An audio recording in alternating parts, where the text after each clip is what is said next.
Hello and welcome to Sparkles for Mental Health, Personal Growth in 5 Dimensions. Today's guest is Eileen Roth. Welcome, Eileen. Thank you. Good morning, Dr. Christina. Thank you. And Eileen, you are an organizer. Now tell us how organizing your life can help people to sparkle. I think you lose your sparkle when you are disorganized. That's a good one. That's the people I usually work with. The name of my business is Everything in Its Place because I try to teach you how to put everything in its place so that you can relax and have less stress in your life, save time, and probably save money too.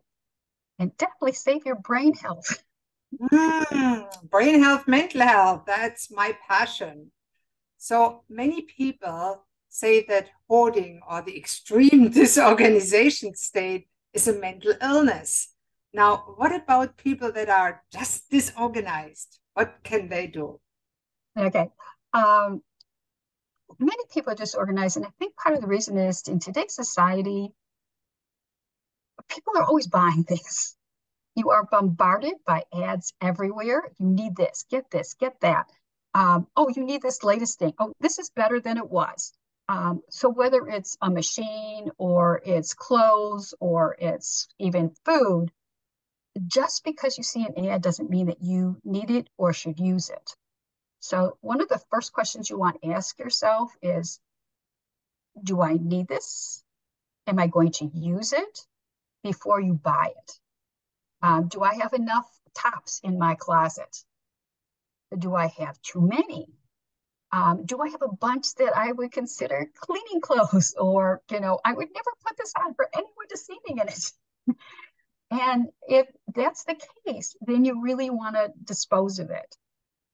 You might, we're just right now happen to be, just past spring cleaning, or you may still be in spring cleaning because if you still had snow, you might not be doing it yet.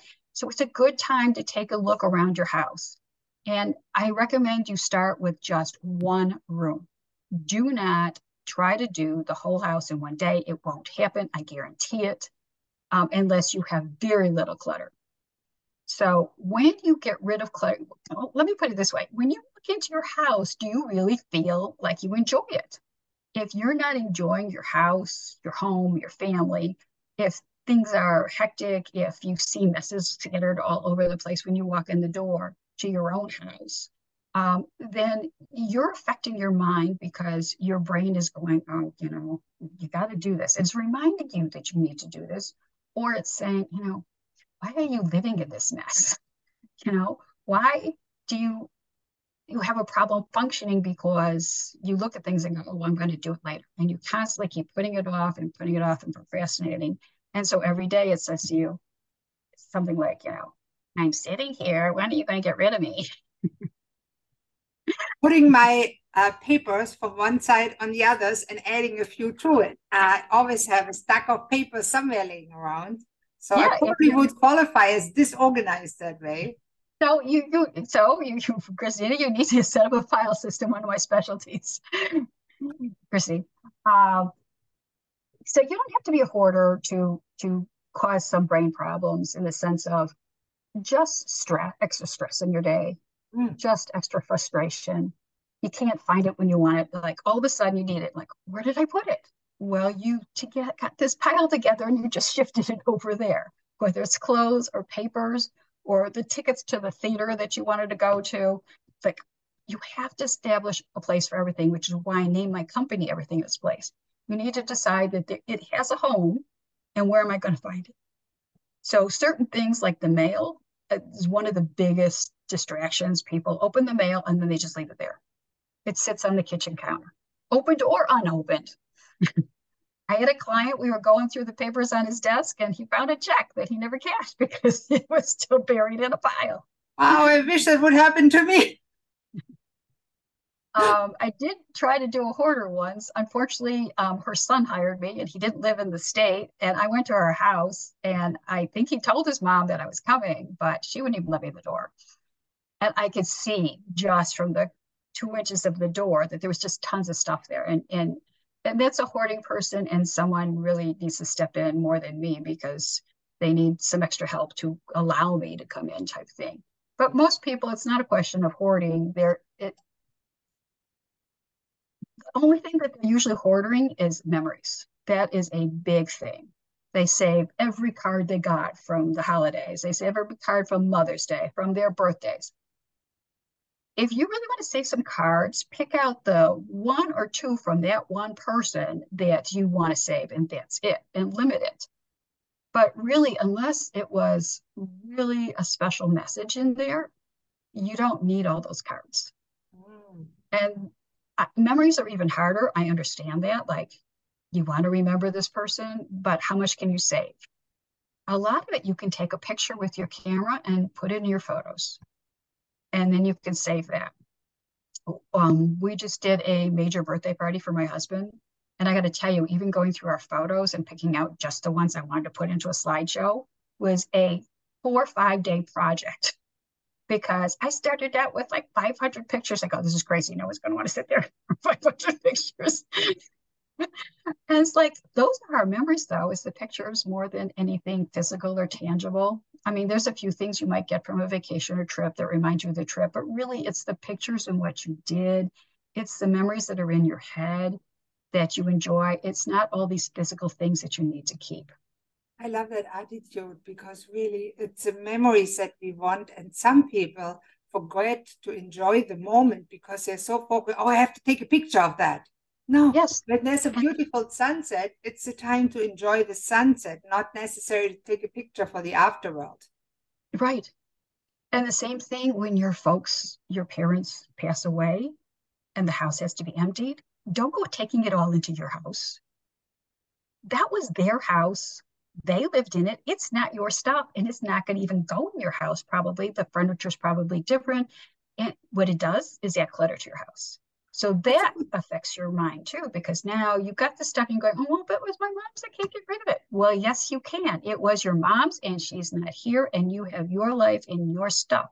It's the memories, it's the pictures of your parents, of what you did with them. It's the good times that you remember.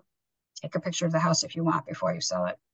Um, I have a picture of my house from when I first, was born. I have a picture of my house where I raised my kids, but that's all I have is an outside of the house picture. I don't have every room in the house pictures, except if they're in a picture during one of the kids' birthday parties or something.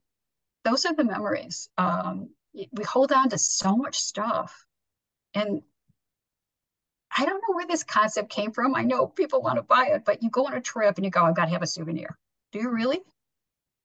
I mean, the souvenir is the pictures you're taking, it's the things that you did. You don't need to save the tickets from the cruise ship It's or the the people you met, it's the place. people you went Yes. with, it's the sunsets you experienced, not the Mm-hmm. pictures you take home to It's impress your the boy. pictures, yeah, will remind you of the experiences. You don't need to have tangible things to clutter up your home. I think that's a very important thing because many of us are so attached to things and they forget that to live your life has nothing to do with things because we lose the things when we pass. And I want to ask you a question because I admired my mom. She passed recently. And before she passed, 2 or 3 years before, she was in her 90s and she knew it wouldn't be forever. So she started to get rid of everything in her apartment that she didn't absolutely need. And my brother and I, we both, when we visited, she lived in Germany, she asked us, what do you want from me when I pass? Which picture do you want? Put your name on a sticker on the back. I admire that. I deeply do. And then when she passed, it was easy to clean out her apartment because everything was assigned or discarded. It was amazing. The same thing happened when my mother passed. She died at age 49. Yeah. My father said, what do you want from the house? And that way he knew which child to give what to. And before he let it go, I still yelled at him. There was one thing I wanted that I never got. And it was a Same. silly thing. It was My a brother paint got by things that number I picture. really wanted, but hey, siblings, right? I live. And go on, but you know what? That memory is still in my mind of what that picture was. It was something that I made for my mother when she was dying of cancer. and I wanted it, but it was not a big deal. I don't know I would have even had it at this age still in my house, as it was just a paint by number picture on velvet that I had made of a scene Now, that she Eileen, kept. let me ask you another question. Organization is important. And many people that struggle with mental health issues, depression, they just can't get started. And once you have a mess, and you said start with one area, it's hard to even start with one area sometimes. Right. I didn't break it down. You do. I break it all the way down. One guy in a seminar that I was doing said to me, "Can I start with just my dresser top?" I said, "Absolutely. You start with the smallest area that you will be able to tackle. So if it's a whole dresser, that's fine. But if it's just the dresser top, that's fine. If it's a quarter of the dresser top, that's fine. You want to have a feeling of a reward in a way, in the sense that you've accomplished something when you are done with a session. So if you tackle too much, you'll feel like, oh, I didn't get it done. So don't do that to yourself. Decide that you're going to do just whatever you can do. Let's say you only have 15 minutes. Fine. In 15 minutes, what can you do in 15 minutes? I sometimes tease my clients, play beat the clock. It used to be a TV show where you had a time to do something. So in this case, you're going to do the same thing. I'm going to only declutter for 15 minutes. So set an alarm, and when the 15 minutes goes over, you're done, except whatever's in your hand has to go wherever it was supposed to go.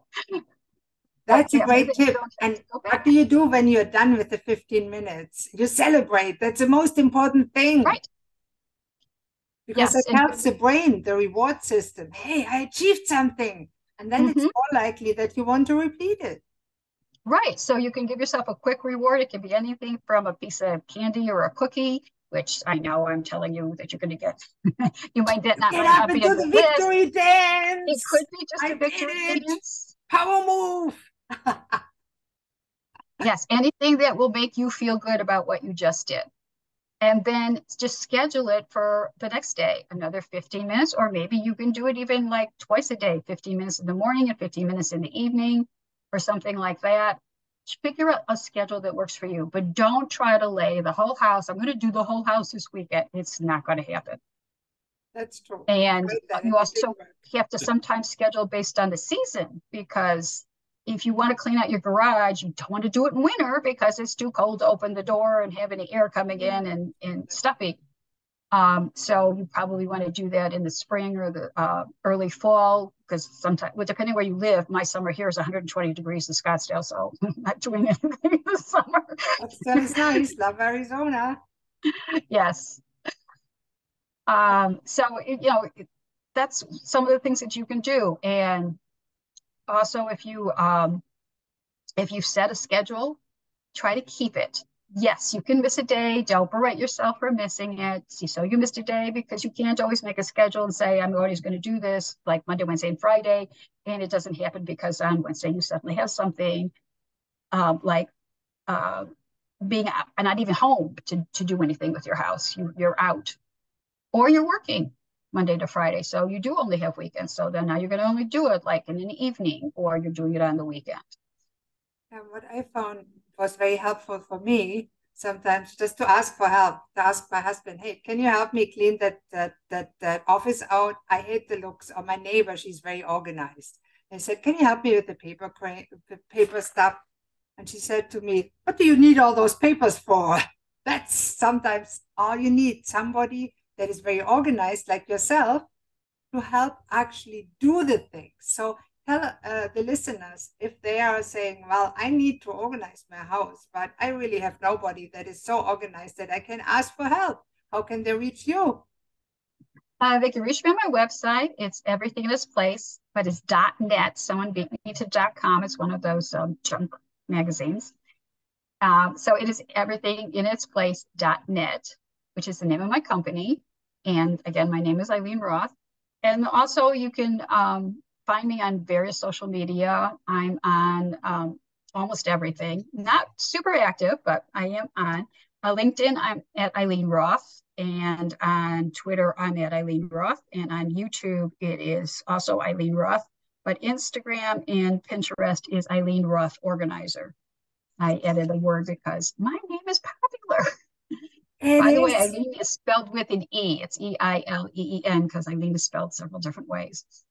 That is awesome. And then make sure that your name and your website is underneath the video and in the show notes. And you will recognize me because I'm the only one who wrote Organizing for Dummies. I wrote the Yellow and Black Dummies book series, just the organizing one. So you'll recognize that you're in the right place. You need that book. Anybody, I have to buy a copy for myself. Thank you so much for being on the show, Eileen. Let's get that show organized. Thank you.